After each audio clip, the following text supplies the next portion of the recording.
Welcome back to another episode of Cape Ann Today. I am speaking this morning with Rob Branta, Ann Fries, and Wayne Soini from the local group Cape Ann Finns. They will be celebrating Finnish heritage and culture for something called Finn Fun New England Weekend, the entire weekend of October 27th through the 29th. Hi, you guys. Hi. So how do we say welcome or hello or some sort of greeting in Finnish? Tervesti. Gevesti. Mhm. Okay. What did I say? Or hey, a common way is just to say hey, H-E-I. Oh, Um, I like that. Hey. Wayne, any other welcomes, But greetings? you like the tervetuloa, which That's is right. welcome. Yeah. It really is literally welcome in Finnish. Tervetuloa. Nice, nice. And are each of you Finnish? 100% Finnish? No. No, I'm not. No? Irish and Finnish. Oh, okay. All right. Yes, they call that a Mickey Finn. Right. I'm half Irish too, Ian. That's right. Oh, that's good. Right. I'm 100% Finn. Nice. And did you all grow up in the Cape Ann Finnish community? I did not. I grew up in Metro West, but my mother grew up here. Oh, nice. And my mother and Rob's mother were very good friends. Oh, nice, nice. Well, tell me about the group Cape Ann Finns. What's your mission? How often do you get together? How active is it? The Cape Ann Finns was founded in 2017. The primary purpose is to gather as much information about our the first generation Finnish Americans, and certainly the immigrant Finns who came here, as Wayne's discovered, in about the 1860s in Lanesville. And so we know that our generation will be the final generation to have lived among the immigrant Finns and also our parents, the first Finnish Americans. We have an online archive called Many Finns, Many Stories. It's been a kind of being beta tested now, and we're slowly adding information. People can do it on their own as well, or we can do it for them. And in order to gather that information, we host several sessions a year about the Finns here on Cape Ann. Recently, it would be Finns in the quarries. That would be a focus. Finns at work. It was an interesting topic because we always think of the Finns in the quarries. Well, if the quarries closed in 1929, what happened to them after? What was their job? And how did they earn a living, especially in 1929, going into the Depression? What kind of work did they get? So our job is to, and we've been very successful in terms of meetings. We don't have meetings, but we do have events, a couple of events a year. Most often now in these past years with the Lanesville Community Center, who has been a wonderful help in getting our group going, because they were the ones who carried the torch for decades, keeping the Finn community alive. And why did the Finns settle in Lanesville? What was the attraction there? Was it the quarries? Yeah, Wayne? Did you hear Hey, me? let me approach it in a historical way. You're very, very right, hitting the nail on the head, Rob, with mentioning that your organization, the organization we all belong to, hundreds of us, the Cape Ann Finns, started in 2017. That is about 150 years after the first Finns landed in Lanes Cove, Lanesville, and around that Lanes Cove, they formed 12 households and stuck together and kept riding to Finland. It's lovely that you see Ann and Rob in the background. There's the pine forest and the northern lights. Those Finns came with a kind of a longing and a homesickness that was partly satisfied by Dogtown Common and being on the shore and nature, Lanes Cove.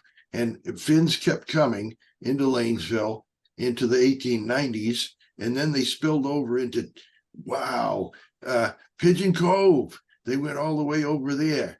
And there were literally, by 1900, there were literally thousands of Finns, not all going to settle here, not all going to stay here, but some making money in the quarries and other work that they did, and then going back to Finland. There was a real a combination of things going on historically that led them to be here. One was their common language. Where are you going to land in America where you can talk with your neighbors in Finnish? It's not going to be Worcester. You got to go where they are. So they kept, compounded on Gloucester and Rockport. The result is people could have, in our lifetime, you could go to the St. Paul Church in Lanesville, and the service was in Finnish, and the hymns were sung in Finnish. And this is into the 1950s. So you'd see how people were able to go to the store and talk Finnish with the clerks and talk with each other and keep. Finnish is sort of an insular language, which not everybody can pick up quickly. And English is not an easy language for a Finn to pick up quickly. So they kind of stuck to Finnish. What Ian mentioned about her mother growing up in a Finnish culture, that was true up until about the 1950s, where you had Finnish-speaking people, Finnish customs, Finnish church, and a lot of recognition that you stuck together as Finns. That changed gradually as people intermarried with, of all things, other people than Finns, and had children, and children didn't speak Finnish. And gradually, Rob, looking back, 2017, you look back and say, wow, it's been about 50 years since anybody could have gone around and regularly heard Finnish spoken or listened to Finnish music at a concert or a Finn hop or something like that. But there was a time, and he's revived it in Finn Fest that's coming up at the end of October. Mm-hmm. I know he'll talk more on Finn Fest. Yeah, so tell us about Finn Fest. Tell us what traditions you are specifically exhibiting there. Well, this is the 31st year of Finn Fun Weekend. It was established to bring together all the New England Finns in one location annually. There are 9 chapters of Finlandia Foundation National, plus many other unaffiliated groups around New England who gather for the purpose of camaraderie and reminiscing and learning at the same time. So what over the years, the different chapters like ours, but elsewhere, would host the Finn Fun Weekend. Most recently, we've been going for several years now to the Inn at East Hill Farm as kind of our anchor location when no chapter steps forward to say, we'll do this. We Cape Ann Finns decided to say, yeah, we'll do this because we wanted to link it to the Gloucester 400 anniversary. And that way, hopefully broaden, the people who attend beyond, Finnish connected people. The schedule is organized around the topics that the early Finns themselves enjoyed. So we have some heritage and culture of the Finns on Cape Ann. We have a few topics about Finland itself and historical information. Then we have topics like theater, dance, music, the creative arts, that really took place all those kinds of activities took place in the Finn halls here in Lanesville and in Rockport. So we're trying to bring that all together for a Cape Ann audience, actually, because as Wayne mentioned, the Finns are assimilated like many ethnic groups. And we hope that this people, and we do see that's happening, that people will be coming for an opportunity to hear about their ancestry. And do you want to add anything to this about the celebration? No, I think that, a lot of people really don't understand what it's all about. And that's why it's very important that we keep getting it out there to other people. It is a celebration and it's all about our heritage. And I think that people will find it interesting if they care to join us. So. And Wayne, how about you? What do you think is a highlight of the weekend that people should know about? We're the tip of the iceberg. Ann and Rob and I have been part of a larger group that's been meeting about every month for a year here to make this happen. And it's one of the larger events of the Gloucester 400 plus. It really is. It spills out over 3 days. And as Rob touched on, the various things, the theater, music, people presenting lectures, crafts. There's a whole section people will want to go down there and see.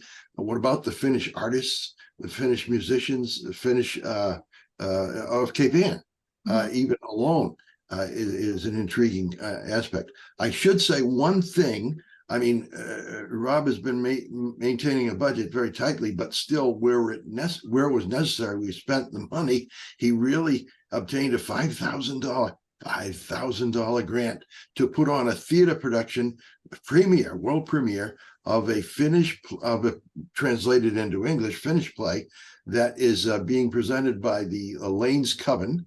And that's going to be, I think it's Saturday, Rob? It's Saturday. Friday at 4 o'clock, Shalin Liu. Friday at 4 at the Shalin Liu. And it basically recovers not Cape Ann, but Finnish history. People don't realize the Declaration of Independence was eventually, at one point in the whole debate, it came down to one single vote from Pennsylvania. And John Martinson had to decide whether or not to vote for independence or to stick with England. And he was a Finn. So the deciding vote for American independence was by a Finn. And we're recovering that in a first-class production at the Shalin Liu. So, I mean, this is just one of the highlights. It's almost that when you say that, you say, well, that's enough. But it's not. It's like a three-ring circus. You really put together a lot. This group headed by Rob. Well, so tell us where most of these events are happening, and also tell us how people can get more information about them, where they can find out like the schedule and all that. But where is it? At the Lanesville Community Center predominantly? The place, Shalin Liu. Where are they happening? Over the 3 days, Friday's events will be in Rockport at the Shalin Liu Performance Center and the nearby churches for the workshops. And then also for dinner at the Rockport Art Association. Oh, nice. And then Saturday, all day Saturday, the event is at Gloucester High School. And from 9 to 9, actually. And then back on Sunday, we're back to Spearin Hall in Rockport for a pancake breakfast and a couple of more presentations. Also, a tour of Cape Ann Finntown is available and a tour of the city of Gloucester. So we're hoping that, we're trying to create such a variety that, and also many choices so that people will need to create their own schedules. They won't be able to attend everything. One thing I wanted to mention, though, also is that we are sponsoring on that Saturday at GHS a Finn Fun Marketplace the Finns call it a dori. And right now we have 21 vendors who will be there with their handmade crafts and stained glass and various items. We hope to have an ad soon in the Times about that. I had mentioned very early about trying to incorporate more people into this event, make it more of a community event, thus our affiliation with Gloucester 400. But we've also, we'll also be giving free tickets to some of the places like, maybe Seacoast Learning, Action Incorporated, Grace Center, places like that, even for some of the school kids as well, to encourage participation. We've kept the prices low for day events, but we still want to be sure that everyone has access to our program. That's great. So where can people see the schedule and learn more about this? The best place to go to is our website, finnfun.org. That's FINNFUNN.org. One of the mysteries of publicity is that we've had, print posters, we've had social media postings, emails, the use of the Gloucester 400 email addresses, many outlets. And it's surprising to me that people will say, I didn't even know about this. And what happens is, I think, is the dilemma of all groups nowadays is everyone is in his or her silo of what's looked at in the social media and may miss some very good topics. And as Wayne said, we joined up with Gloucester 400 because one of its threads is to spotlight the ethnic groups that help shape Gloucester and Cape Ann over the years. And this is the Fin Fun Weekend is the American Finns contribution here on Cape Ann to that effort. Lovely. So I have one last question. Where is Finntown? Did you just mention that, Wayne? Something called Finntown? You're giving a tour of I Finntown. I always The like tour the of fact that, Finntown. Where is Finntown? well, I always like the Rob is on Forest Street, which is long time known as Finn Alley. One time there was the Temperance Hall. There were a couple of Finn stores that spoke Finnish. People were there, and Finnish. I mean, every house seemed to have Finns in it on Forest Street in Rockport, but also a Squam Hill Road and places where there was a Socialist Hall, which was in Lanesville as well. Finntown might be divided into two, which is Pigeon Cove and Lanesville around Lanes Cove. That was Finntown in 1900, 1920. So interesting. So interesting. Well, it really sounds like a wonderful celebration, really unique ideas and exhibits. And it just sounds like a really vital and important story for Cape Ann. So thank you for doing this. You're welcome. Thank and you. thank you for having us. You're welcome. And I hope to be there for one of these. I'm also interested in that Rockport Main Street murder. Everyone's interested in that. We've never heard that publicly told. So that would be interesting. Yeah, not to be missed. Right. All right. Well, thank you so much. And good luck on that weekend, on Fin Fun New England weekend. Thank Thank you. Bye. Bye. Interested in a sponsorship? Email sponsor@1623studios.org to learn more.